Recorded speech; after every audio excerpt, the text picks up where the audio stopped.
The day of the challenge seemed to arrive very, very quickly. To Larry, this was extreme because apparently the challenge had been made right after he left for vacation, but nobody decided to tell him. So he really didn't have time to get himself mentally prepared for two groups that he believed friends to be pretty much going at each other. This was incredible since this is the first time a Forch and Nashani had gone against each other.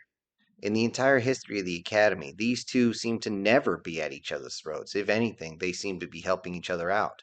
Neither of them seemed to get in each other's way, so they just kind of went along.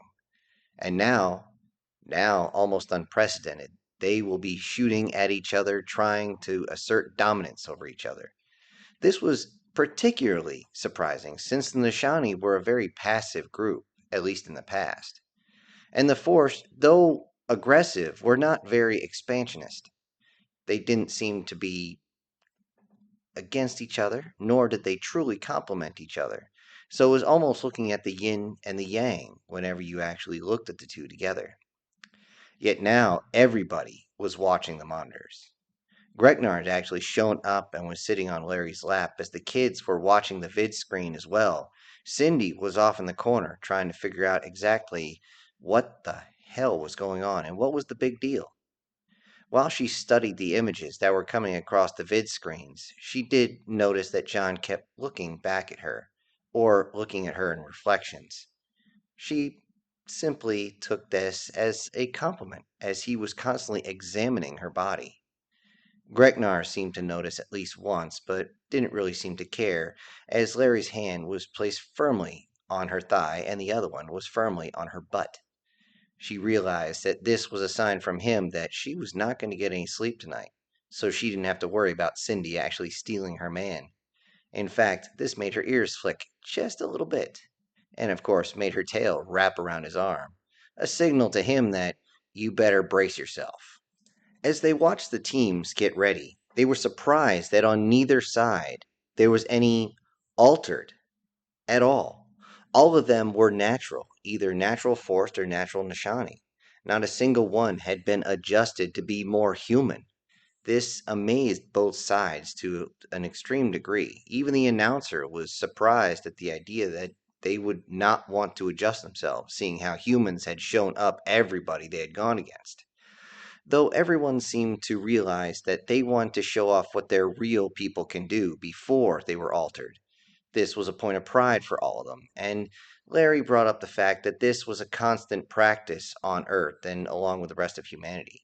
In fact, you couldn't even play professional sports if you had been altered. It's far too dangerous. You have a high chance of killing somebody, especially if you're playing something as crazy as lacrosse, rugby, football. Well, not European football, or even some sort of game where you would be covered in pads like hockey. It was just too dangerous. You struck way too hard, way too fast.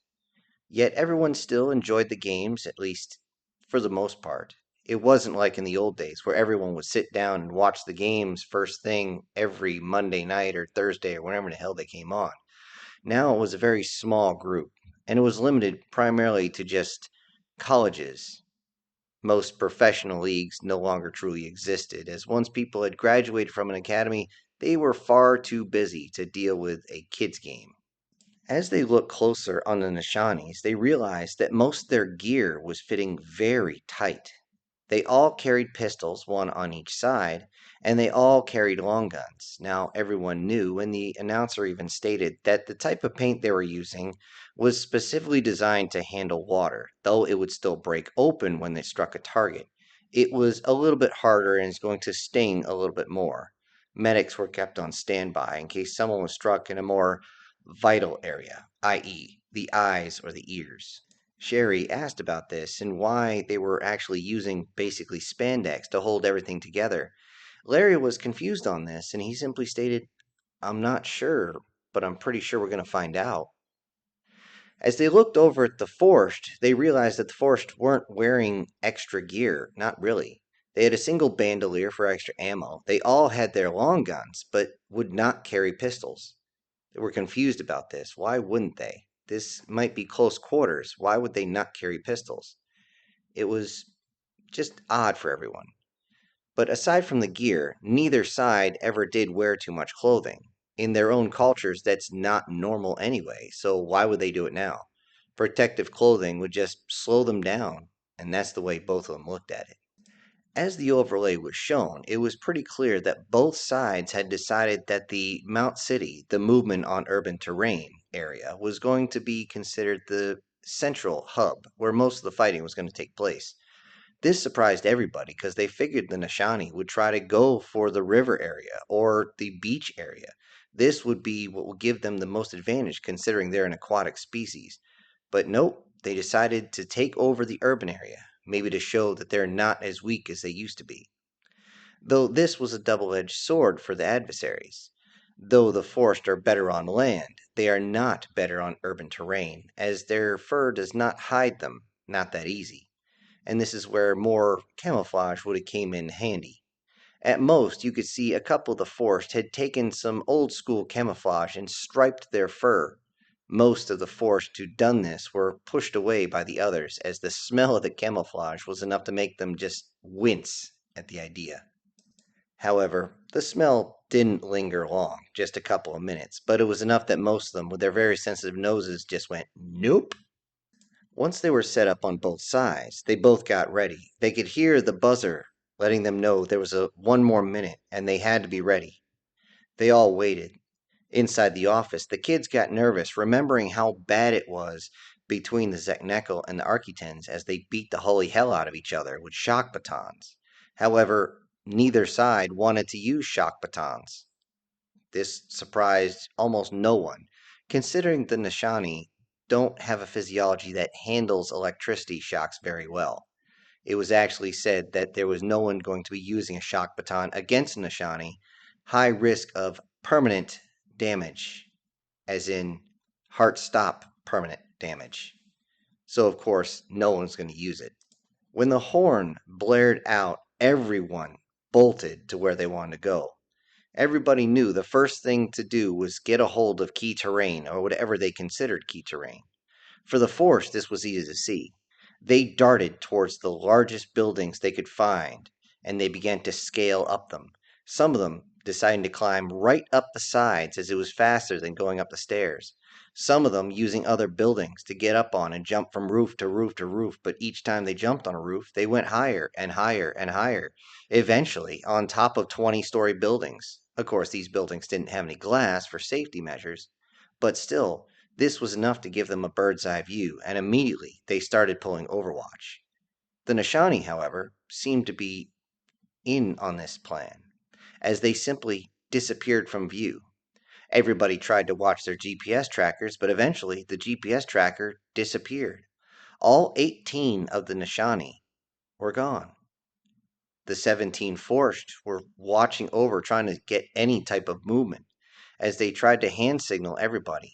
They didn't want to actually scream out, as that would give away their position far too easy. But they seemed confused. Everybody was confused. Larry, on the other hand, in the office, was laughing so hard he almost fell off the chair, and when doing so, he grabbed onto his girl and almost pulled her off at the same time. As she grabbed on the side of the desk, she actually screamed, "What's so funny?" Getting his air back in his lungs, he screamed, "They're in the sewers!" Cindy immediately snapped and wanted to know why. Why in the hell would they go in the sewers? That's disgusting. Why in the ever-loving crap? Larry simply turned, "Really? You're a biologist. Don't you understand how this works?" Cindy didn't reply. She almost looked in shame, but she was more confused than anything else. Eventually, John simply turned and said, "Why, Dad?" "Well, it's real simple, son. You see, the Nishani, if you look at them, are very defined a certain way.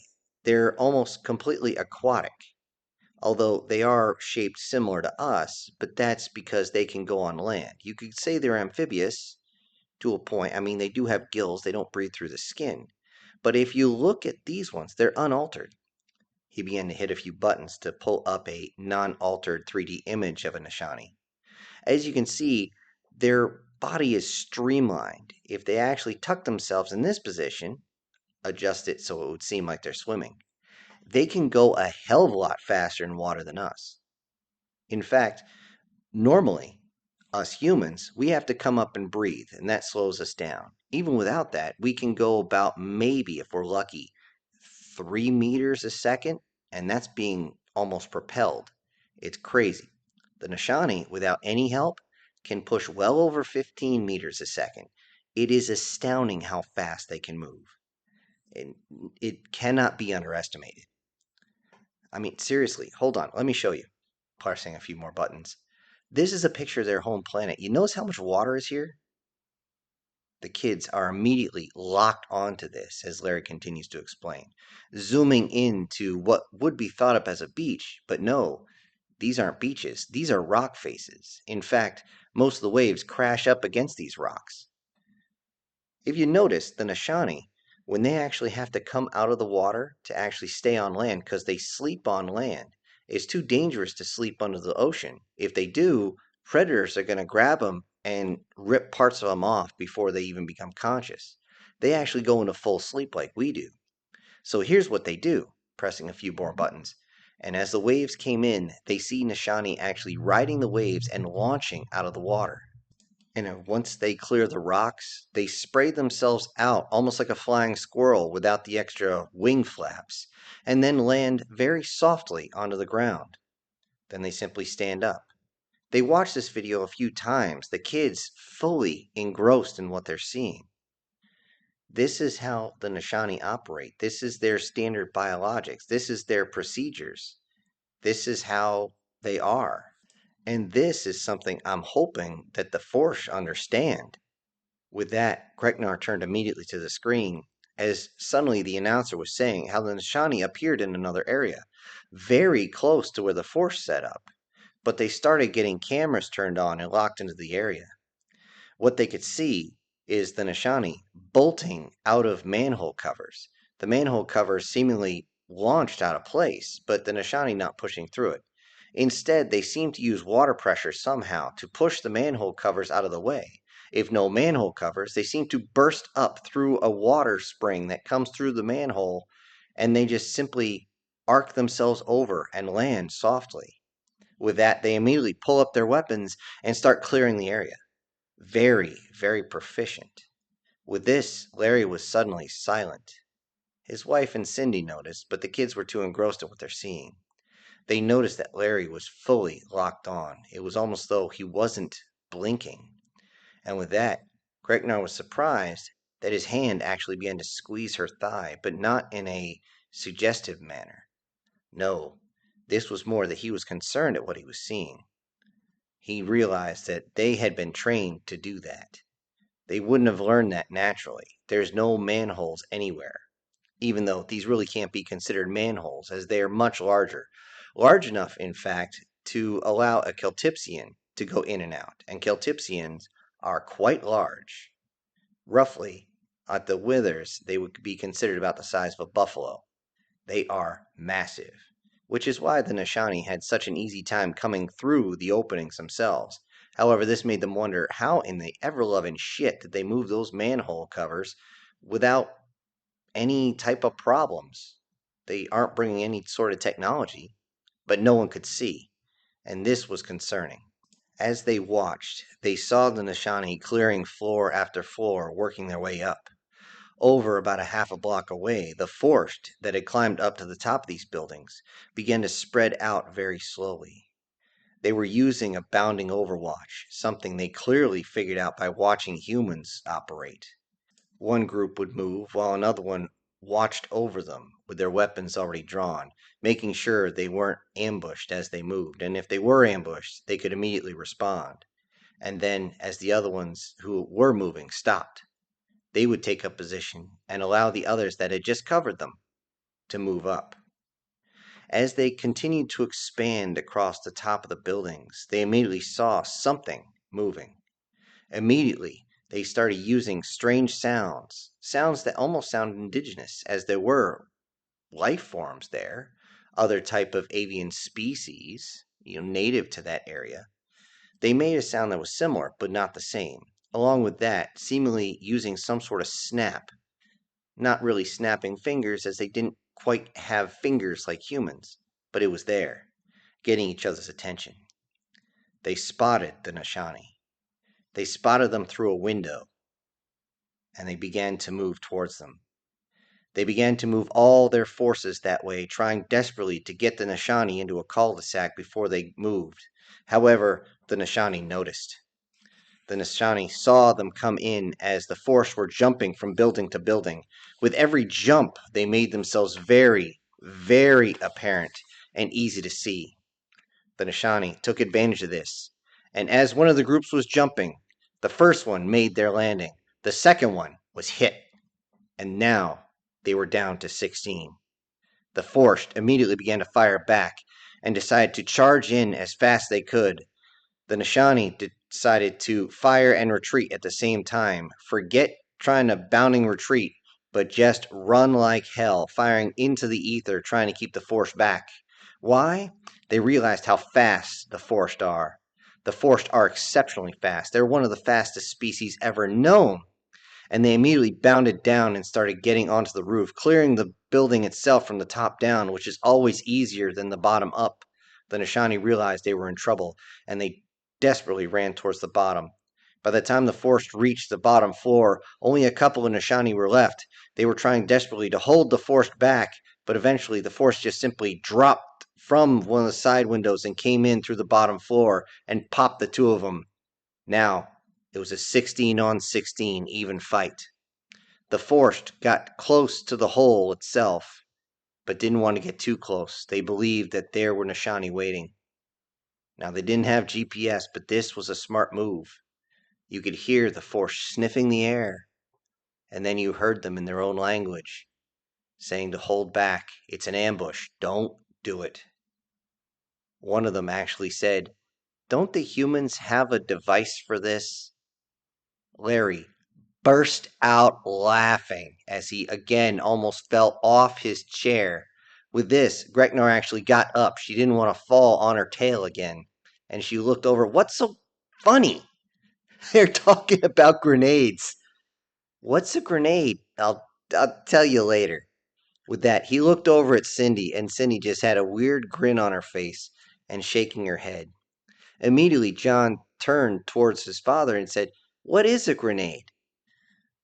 Larry paused, catching his breath, said, "Okay, it's a small explosive device. You remember those war movies you see? That thing they throw and goes kablooey, and it blows into a room, and everybody inside is no longer breathing? Yeah, that's a grenade." He looked over at Sherry, and she was a bit confused. She didn't watch the war movies. She didn't like them. She was more along the lines of documentaries and things like that. She just hated war movies. However, she would watch a war documentary, which is how the three of them ended up watching any movies at all together. However, Greknar never really cared for human movies, unless, of course, it was just her and her husband. Turning back towards the vid screen, they saw that the Forced were pulling back a little bit and eventually took a few pieces of rubble and simply dropped them in the hole. With that, they heard a clunk and a Nashani scream, saying, basically, "Ouch." Nobody could see it, as the cameras were not able to look inside. However, it was a rough idea that they had dropped a rock on someone's head. Good thing they didn't go into an actual sewer. That wouldn't have been a rock. The Force themselves began to back up a little bit, trying desperately to make sure that they didn't get ambushed. They realized that the Nashani were able to use the sewers to move and jump in anywhere they wanted to go. This immediately made them nervous, and they started to calculate a plan as soon as they could. They tried to figure out where the sewer was, trying to remember. Many of them tried to scratch it on the wall, trying to figure out exactly where the openings were, where the Nishani might appear. But within just a few minutes, they realized that Nishani could appear just about anywhere. This was going to be trouble. The Forced pulled back towards their original position. They knew if they held the high ground, they had a slight tactical advantage. But they couldn't just sit there. They would have to move out. If no one is actually tagged within 48 hours, the game is called, and the most of loss loses. So if anybody loses two and the other team loses one, the one that lost 2 players loses. It doesn't matter how many you had on either side. That's just the way the rules are. So they went back to figure it out. As they sat there and planned, they set up their guards and they watched very close. It seemed as though the Nashani had figured it out. They realized that they had to stay away from the windows. As they appeared again, this time almost on the complete opposite side, it gave them a bit of a disadvantage, as most of the buildings there were only 1 or 2 stories. However, as long as they stayed to the center of the building, they could move around just fine. The issue was the windows. There was no shutters, no glass, no anything there. So they would have to be very careful. Every time they went by a window, they would either crouch down as low as they could, or get down on all their appendages and just kind of wiggle by. The Forced were very, very observant. But they weren't just observant. They continued to use their heightened senses. So when the Nashani started to make a move, they did one mistake. They forgot to check which way the wind was blowing. The Forced actually could smell them coming. It wasn't the smell of the sewer, no. They knew the smell of Nashani. They knew it very well. They dealt with them every day in class. So when the Nashani tried to desperately get to a larger building to try and work their way across, some of them did go underground. Others tried to get towards this building as there was no sewer access. The sewer access would be the building next door. So as they did, the Forced made their move. They dove towards that area, trying desperately to get in close. As soon as they saw Nashani inside that building, they knew there was no sewer access. They had made sure about this. They got in very close, again circling the building, making sure there was no way out. But as they did, the Nashani that had gone towards the underside of the next building jumped up, popped 3 more Forced before they even knew what the hell was going on. But the attack was underway. There was no stopping. As the Force jumped in, some of the Nashani stepped back from the windows and began to fire. Larry again was watching, and suddenly his blood ran cold. He realized that was not something you figure out on the fly. That is something that is taught. That is something that is trained. And he thought into his mind, I'm going to kick Vince's ass when I see him again. Yet his eyes were still on the screen. The kids seemed to not even blink as they wanted to see everything that happened. Now that it was a 13 versus 16, they wondered if the Force were going to do any better. As they went towards the building itself and finally made their final push, many of the Nashani actually jumped into the windows and tried desperately to shoot them back. They caught another one, but the Force jumped in through the windows, and almost with a practice move, they dove in head first, immediately flipped over on their back, using the fur on their backs to shoot the Nashani that were right next to the windows. Most of the Nashani would push out of the way, realizing they didn't want to get struck by a Force at full speed, but didn't think anything of it. They thought they would have time to simply move their weapons. But before they knew it, they're getting plugged. And now they're only down to 10. 10 to 12 in the Forced's favor. They realized that things were going their way, but they had no idea where the rest were. They believed there were more Nashani in that building. Where the hell were the rest? And before they knew it, there was more shots coming out. 3 more Forced go down. Now they're losing. They pushed into the next building and were able to tag 1 more Nashani right on the butt cheek as it dove for cover. That one screamed that they were out, actually screaming for a medic as the pellet itself had actually just grazed them and was causing them to bleed. This was not something that was going to pause the game, as it wasn't a life, limb, or eyesight type of thing. However, it was enough that most of the Force waited until that Nashani got out of the way. This might cost them. Normally, you would just continue the assaults, but there is an etiquette to the games, certain things you should and shouldn't do. Since this was a field of friendly strife, so to speak, you weren't going to sit there and step on one of these as they're halfway through the doorway. No. You have rules to follow. By the time the Force got in there, the rest of the Nashani were actually through the hole, and they were gone, just gone. The Force, in a desperate attempt, jumped over the hole and randomly shot down into it, hitting absolutely nothing. With the GPS blocked again, the Forced tried to get back to their area. And as they went back, they were found out to have a problem, a big problem. The Nashani had come up right underneath their base and picked off at least one more before they even had a chance to realize what was going on. The Nashani were desperate at this point. They realized they were starting to lose, so they fired a little early. Had they waited, they would have got almost all those that had been outside of the main base. But now, the Forced were alerted to their presence, and because of that, they had to make their move. They dove up to the second floor as fast as they could, trying desperately to hold more and more of the building. They knew the command and control was on the top, and maybe they could catch them. As they did, it was a running firefight for both sides. Suddenly, another Nashani went down, then another, then another. Oh shit, now they're in trouble.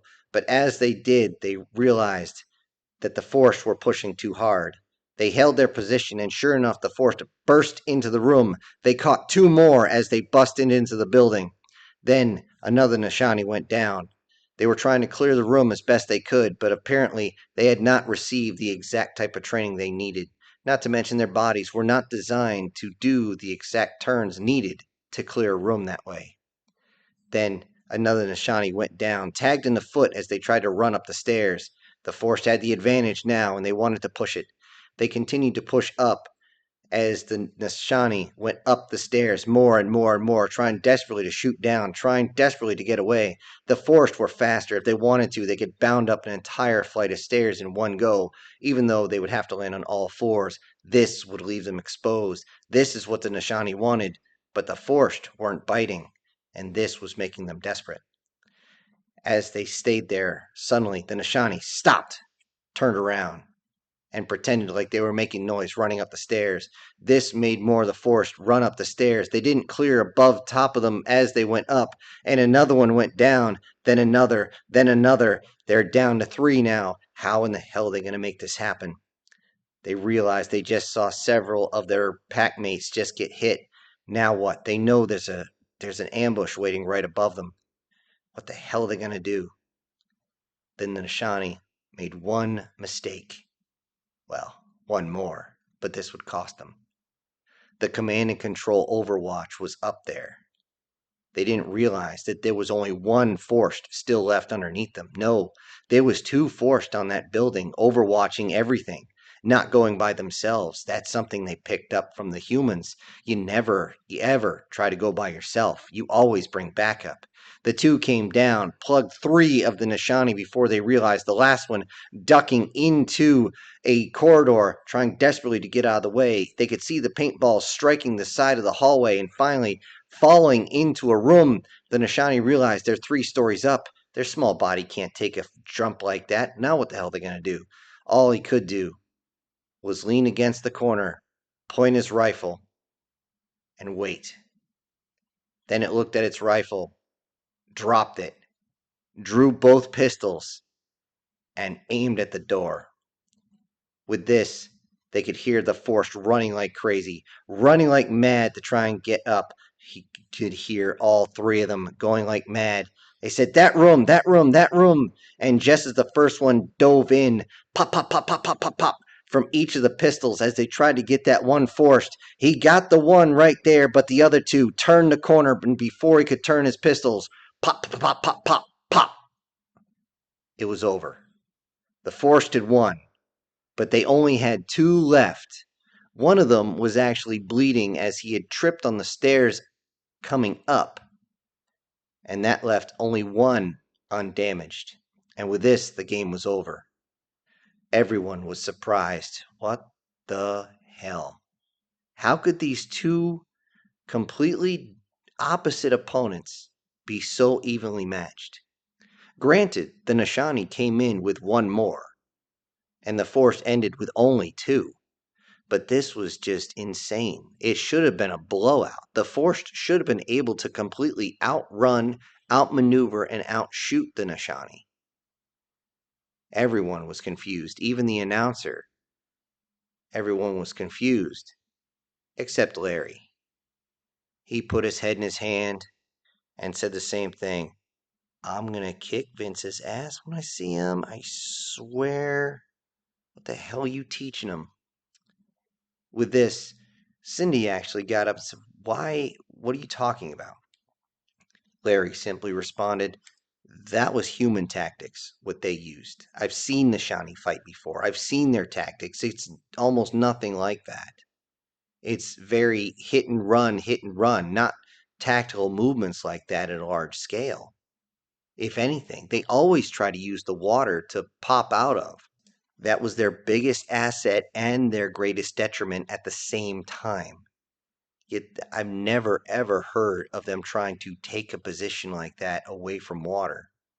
It doesn't, something's off. Immediately, Gregnar turned and said, "Well, what about my people? Your people, you're part human now. You're mostly human now, at least on the outside, which I like," squeezing her tail just a little bit, making her go, eep. But I will say, yeah, they learned from us too.